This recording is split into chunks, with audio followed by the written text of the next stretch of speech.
Have you ever had a moment where life suddenly felt different? Maybe you lost someone you loved. Maybe a dream you chased for years fell apart. Or maybe, in the middle of an ordinary day, you just stopped and thought, is this it? Is this what life is about?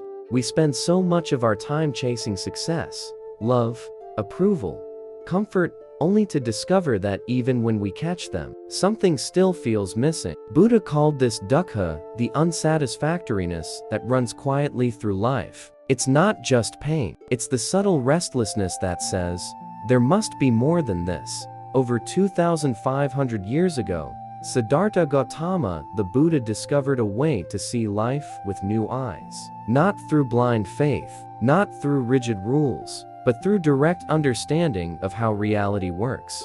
And when you see life clearly, everything changes. Your anxiety softens, your relationships deepen, your heart becomes light, even when the world feels heavy. In this video, we'll explore 7 Buddhist truths, timeless teachings that will challenge the way you think, reveal the patterns that keep you stuck, and open a door to a calmer, freer, and more meaningful life. These are not just ideas to believe in. They are truths to see for yourself in your thoughts, in your feelings, in your everyday moments. Because once you truly see, you can never unsee. Truth number 1, everything changes. Impermanence. Opening story. Think back to a moment in your life when everything felt perfect. Maybe it was a peaceful morning with someone you loved. Maybe it was a season where work, health, and friendships all felt aligned. And then, something shifted. They moved away. Your body changed. The season ended, and life didn't ask for your permission. The Buddhist teaching in Buddhism, this truth is called anicca, impermanence. It means that everything, without exception, is in a state of change. Your thoughts, your feelings, your relationships, your successes all are temporary. This isn't meant to make you sad, it's meant to make you free. Because if we accept impermanence, we stop clinging to what we can't keep. Why it matters. Suffering happens when we resist change, when we demand life stay the same. But when we understand impermanence, joy becomes lighter, and pain becomes softer. We learn to love fully while we have something, without grasping to own it forever. Daily practice. Next time you drink a cup of tea, eat a meal, or hug someone, pause. Notice it's happening now, and will soon pass. That's what makes it precious. Reflection prompt. What in your life are you clinging to because you're afraid it will change? What would shift if, instead of holding tighter, you began to simply hold it with love? Truth number 2, suffering has a cause and an end. Opening story. Imagine you have a pebble in your shoe. You keep walking, limping with every step. The pain is real, but instead of removing the shoe and finding the pebble, you just keep walking, hoping it will somehow disappear. Most of us live like this with our suffering. We feel the discomfort in our minds, in our relationships, in our hearts, but we rarely stop to ask, where is this coming from? The Buddhist teaching. This truth comes from the first and second noble truths. Life involves dukkha, often translated as suffering, dissatisfaction, or unease. But dukkha has a cause: craving and clinging. We suffer not just because bad things happen, but because we resist what is, or we demand what isn't here. We crave for permanence in an impermanent world. We cling to people, identities, or expectations, believing they will secure our happiness. Why it matters. If suffering has a cause, it means it's not random, and that's empowering. It means we're not doomed to live in constant pain. The moment we see the pebble in the shoe, we can remove it. Daily practice. Next time you feel emotional discomfort, pause and ask, am I clinging to how I want this to be? Am I resisting how it actually is? Naming the cause begins the process of release. Reflection prompt. What is one recurring frustration in your life? If you traced it back, what craving or resistance would you find at its root? Truth number 3, nothing exists independently. Interdependence. Opening story. Take a sip of water. It feels simple, but pause for a moment and trace its journey. The rain fell from clouds. The clouds formed from evaporated seas. The seas are fed by rivers, which are fed by melting snow, which is shaped by mountain winds. And here you are, holding the glass. Nothing exists by itself. Everything you see, touch, or feel is the product of countless conditions coming together. The Buddhist teaching this is the principle of pratyaya dependent origination. It tells us that all phenomena arise in dependence on other phenomena. A tree exists because of soil,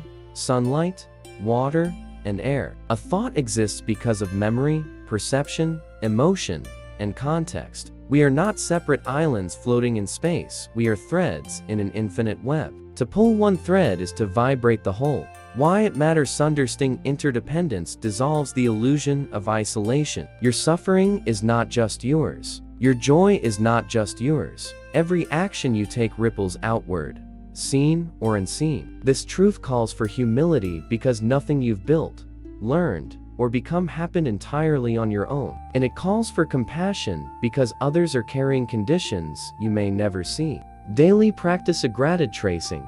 Choose one thing in your day, your coffee, your clothes, your home, and trace back the countless people, resources, and moments that made it possible. Compassion pause. When someone frustrates you, remind yourself, they, too, are shaped by conditions they didn't choose. Reflection prompt. If nothing exists independently, what changes in how you see yourself, your relationships, and even your struggles? Truth number 4. Impermanence is the nature of all things. Appealing story. Think about your favorite flower. Maybe it bloomed in spring, delicate, vivid, alive. But as the days passed, the petals softened, wilted, and fell. We often wish beauty could stay just as it is, but nothing does. The Buddhist teaching this is anicca, impermanence. It's the recognition that all things, from the smallest grain of sand to the tallest mountain, from the joy of youth to the ache of grief, are in constant change. Impermanence is not a flaw in life. It is life. Without it, no seed could become a tree. No heartbreak could heal. No night could give birth to dawn. Why we resist it? We suffer because we try to hold on to what cannot be held. We cling to moments of joy, hoping they'll stay forever. We resist pain, hoping it will disappear faster. But impermanence makes no deals. It moves with or without our permission. Why it matters. When we accept impermanence, we begin to live more fully. We cherish the good while it's here. We soften our grip when it's time to let go. We stop waiting for someday and start living in today. Daily practice sunset mindfulness. Watch a sunset without taking a photo. Feel it fading and be present for the fading. Letting go ritual. Choose one small thing you've been holding onto unnecessarily and release it physically or emotionally. Reflection prompt. What are you holding onto right now that is already changing? What might open in your life if you embrace that change instead of resisting it? Truth number 5. The mind shapes reality. Appealing story. Two travelers walk through the same forest. One sees beauty the way light filters through leaves, the song of the birds, the scent of wildflowers. The other sees danger, the shadows between the trees, the rustle of unseen creatures, the chance of getting lost. Same forest, different world. Why? Because reality is filtered through the mind. The Buddhist teaching in the Dhammapada, the Buddha says, all that we are is the result of what we have thought. The mind is everything. What we think, we become. This truth teaches that our perceptions, judgments, and experiences are shaped by the stories our mind tells us. The outer world is seen through the lens of the inner world. Why this matters? If our thoughts are filled with fear, we live in a fearful world. If they are filled with compassion, we live in a compassionate one. It's not that external reality doesn't exist, it's that our experience of it depends on the state of our mind. The trap of unexamined thought. Most people never question their mental habits. They believe every thought as if it were truth. But the mind is like a painter. It colors the canvas of life. If the paint is muddy, the picture will be too. Daily practiceth labeling. When a thought arises, mentally label it. Fear, judgment, hope, gratitude. Notice how labeling creates space between you and the thought. Morning intention. Before starting your day, choose one word you want your mind to be guided by: peace, kindness, clarity. Return to it often. Reflection prompt. What mental lens are you looking through right now? If you change the lens, how might your world look different? Truth number 6. Compassion frees you as much as it helps others. Opening story. A monk once asked the Buddha, if I hold on to anger towards someone, Is it true that it hurts me more than them? The Buddha replied, it is like holding a burning coal. Intending to throw it at another, you are the one who gets burned. The Buddhist teaching in Buddhism, compassion karuṇā, is not just a virtue, it is liberation. When you choose compassion over resentment, you release yourself from the prison of your own bitterness. Why compassion frees you hatred and judgment bind you to the very thing you wish to avoid. They keep you replaying the same story, feeling the same pain. But compassion, even for those who hurt you, cuts that cord. It doesn't excuse their actions. It frees your heart from the grip of their shadow. The misunderstanding about compassion: many people think compassion means becoming a doormat or tolerating injustice. It doesn't. True compassion has boundaries. It can say, I wish you well, but I will not let you harm me. Daily practice a metta meditation. Silently repeat, may I be happy, may I be safe, may you be happy, may you be safe.